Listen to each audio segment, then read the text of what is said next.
संकल्प के साथ, जिस आह्वान के साथ आज पूरे देश में मनाया जा रहा है, ये आह्वान संविधान बचाओ दिवस के रूप में आज के दिन को मनाने का संकल्प लिया गया है। अभी रक्षा बात रखे गए हैं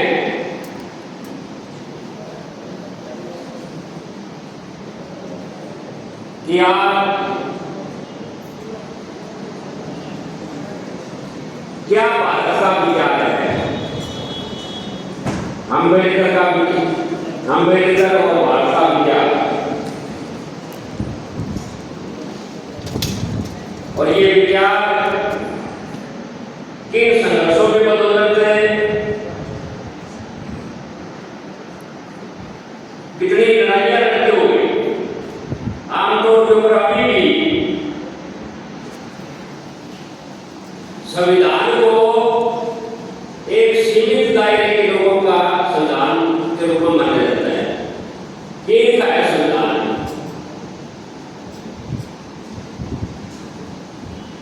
इसी को ही एक तो समझने की जरूरत है, जिसको ऊपर बार बार जोर दे रहे हैं हमें कि संविधान ना तो संविधान सभा की बहस का डंडे से निकला हुआ है, ये संविधान लंबे संघर्षों, खासतौर पर 1957 और कल का जो दिन है, जलियांवाला बाग की जो घटनाक्रम है, उन संघर्षों की गूंज है संविधान।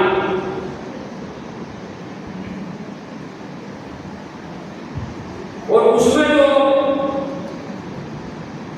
इसके ऊपर विमर्श करते हुए डॉक्टर साहब ने ये बातें थे, मैं उस पर नहीं जाया, लेकिन इसके बावजूद भी मैं कि बहस विमर्श और उस बहस के अंदर जो चेतावनियां होती, एक चेतावनी उन्होंने 26 नवंबर 1949 को संविधान सभा का मसौदा पेश करते हुए कही,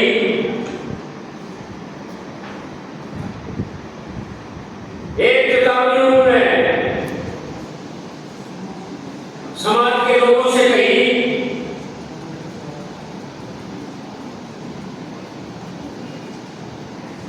एक अनेकों तरीके की चेतावनियां दो से उन्होंने कही।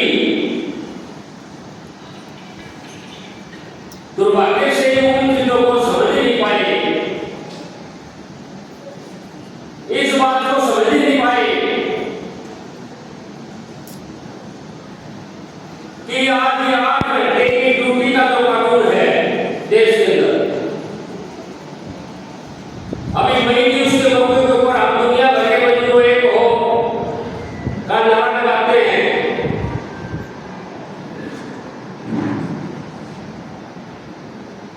लेकिन ये 8 घंटे की ड्यूटी का कानून आया कैसे?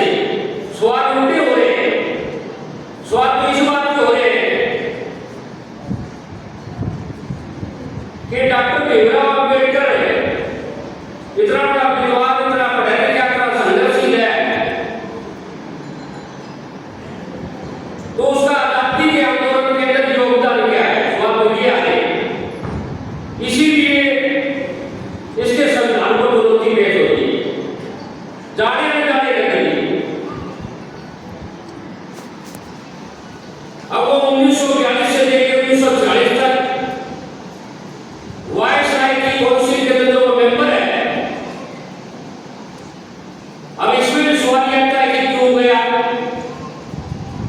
सवाल तो यह आना चाहिए कि वो वायसराय की काउंसिल में कर क्या रहे थे? अगर ये सवाल समझ में आ जाए तो इस बात की समझ में आ जाएगी कि वो किनके लिए काम कर रहे थे। 12 घंटे के कानून को घटाकर जब 8 घंटे के कानून का सवाल आया, तब इस बात के ऊपर जद्दोजहद है कि अगर 8 घंटे का कानून करना है तो तनख्वाह घटानी पड़ेगी। और इस बात को लड़ाई लड़ते हुए उन्होंने मजबूर किया काम के घंटे तो आप ही करने पड़ेंगे, तनख्वाह नहीं मिल सकती। ये प्रसूति भत्ता, मातृत्व लाभ, समान काम का समान वेतन, ये उसी वायसराय काउंसिल के तहत हुए अम्बेडकर ने इनको लागू करवाया। इतना बड़ा विद्वान आज अगर कोई मेंबर पंचायत बनते, वो 5 साल तक उसकी मदद में जो होता है, ये पहला आदमी जिसने महिलाओं के अधिकारों को लेके और अपने कानून मंत्री के ठोकर मार दी। और जिस टाइम वो हिंदू कोर्ट में पेश कर रहे समेत जवाहरलाल नेहरू और पटेल तक जितने भी हिंदू महासभा को मानने वाले लोग उदाहरण लेके आए हैं महाभारत के, गीता के, रामायण के, और तब उन्होंने भी उस टाइम भी जो बात कही, जो चेतावनी दरकारा कि दुर्भाग्य से जिसके तुम ये उपदेश दे दो मेरे को, बेशक ये मेरा बिल जो है ये कानून है कि आप लेता हूं, लेकिन जिसका नाम लेके तुम ये श्लोक पढ़ रहे हो, उस जमाने के अंदर अदालत नहीं थी। अगर अदालत होती और ये राम और सीता का जो तुम उदाहरण दे रहे हो, ये केस मेरी अदालत में होता, तो महिला का विरोध करने वाले राम को मैं ताउम्र तक जेल से बाहर भेज देता। ये बात अम्बेडकर से ही होती है।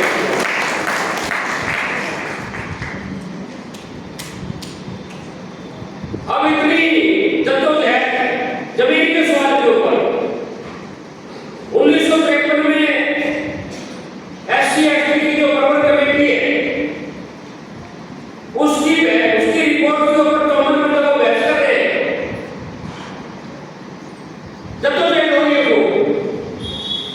और उस बहस के अंदर है कि ये जो गैर बराबरी है, जो चेतावनी उन्होंने 1949 में दी कि सामाजिक और आर्थिक गैर बराबरी को अगर खत्म नहीं किया गया तो ये संघर्षों के बदल में खड़े किया गया, लोकतंत्र ही खतरे में पड़ जाएगा। तब उन्होंने 1954 के अंदर देश के शासन वर्गों को इस बात के ऊपर है कि गैर बराबरी मिटाने के लिए जमीन देने के सवाल के ऊपर आपका क्या नजरिया है? क्या आप ये जो सामंत है के देश के बड़े बड़े सामंत हैं, इनकी जमीन के ऊपर आप बाउंड कर सकते हो, कानून बना सकते हो, इनकी जमीन छीन के गरीब लोगों को दे सकते हो? क्या तुम्हारे पास कोई आइडिया है कि ये वंचित लोग अगर जमीन खरीदना चाहे तो क्या तुम इनको ग्रांट दे सकते हो? ये जद्दोजहद पार्लियामेंट के अंदर वो जो कर रहे हैं, और उसी बहस के अंदर ये पीसी मैदान पीसी जो कमेटी का गठन और 1960 का बंदी कानून, लेकिन उसके अंदर भी 3 लोग हैं, जिसमें अम्बेडकर है, जिसमें फारूक अब्दुल्ला की पार्टी के हैं, और कम्युनिस्ट पार्टी के 3 लोग हैं जो इसका समर्थन कर रहे हैं। बाकी सारी पार्टियां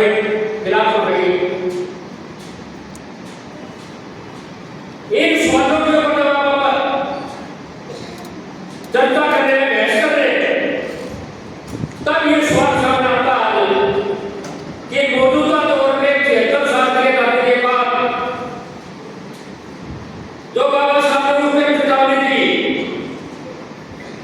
कि मेरे देश के लोगों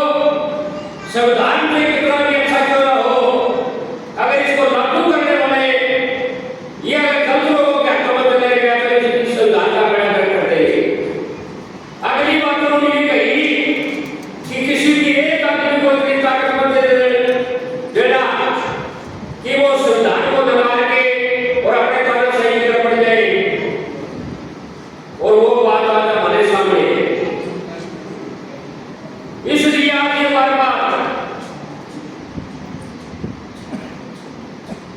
जो आ रही है बात सामने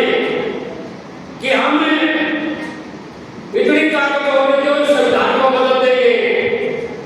लेकिन मैं एक बात आपको इस बात के लिए एक बार कहना चाहता हूं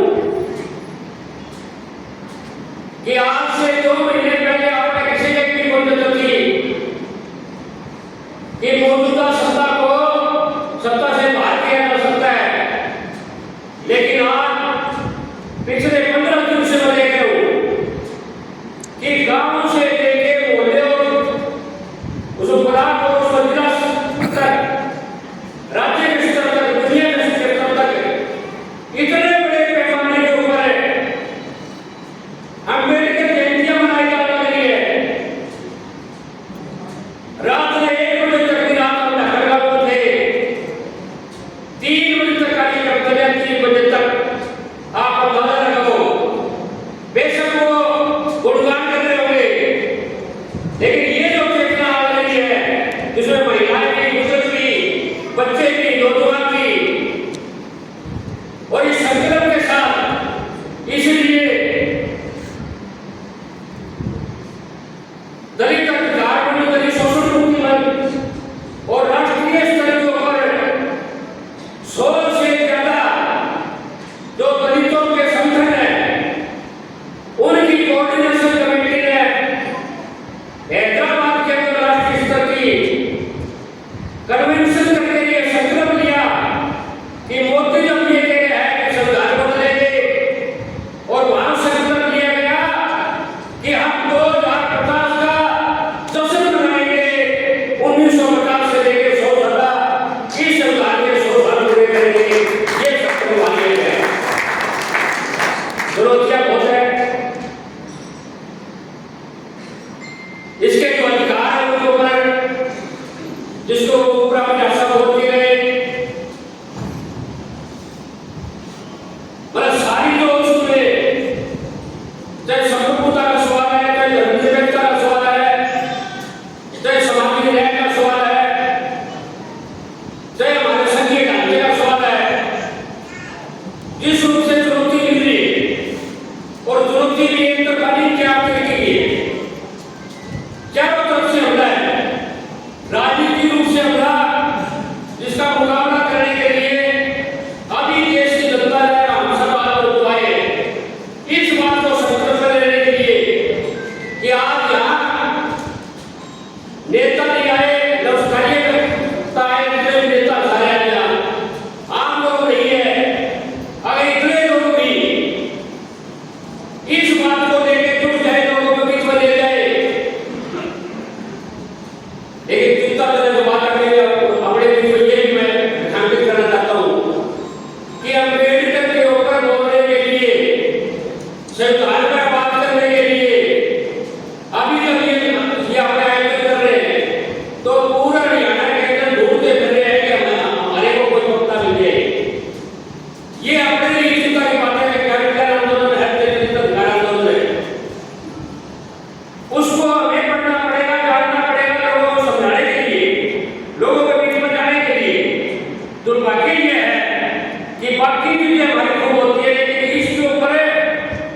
अगर आधा घंटा, 1 घंटा, 10 मिनट भी बोलना पड़ जाए तो फिर दाएं बाएं की और बातें आती है। संविधान का कंसेप्ट, अम्बेडकर का विचार गायब है। 24 घंटे याद रखना पड़ेगा। दूसरी जो सामाजिक रूप से आज अपन जिसको कह रहे हैं कि मनुवाद, ये आज नहीं, और अब तो इतना ज्यादा मजबूत हो गया कि हमारे घरों में, हमारे गलियों में, हमारे मोहल्ले में जो मनुवादी विचार का मतलब धारा और विचारधारा में ढूंढे जो सीधे रूप से ललकार रहे हैं, उसका जो मुकाबला करने के लिए सामाजिक रूप से भी, राजनीतिक रूप से भी हमें खड़ा होना पड़ेगा। और जो आर्थिक हमला है, उस आर्थिक हमले के ऊपर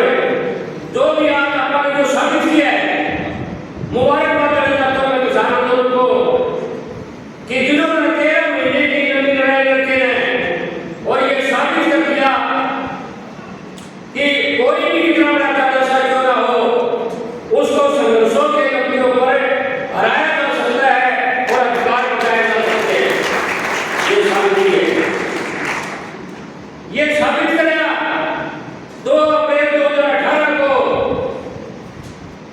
जब शब्द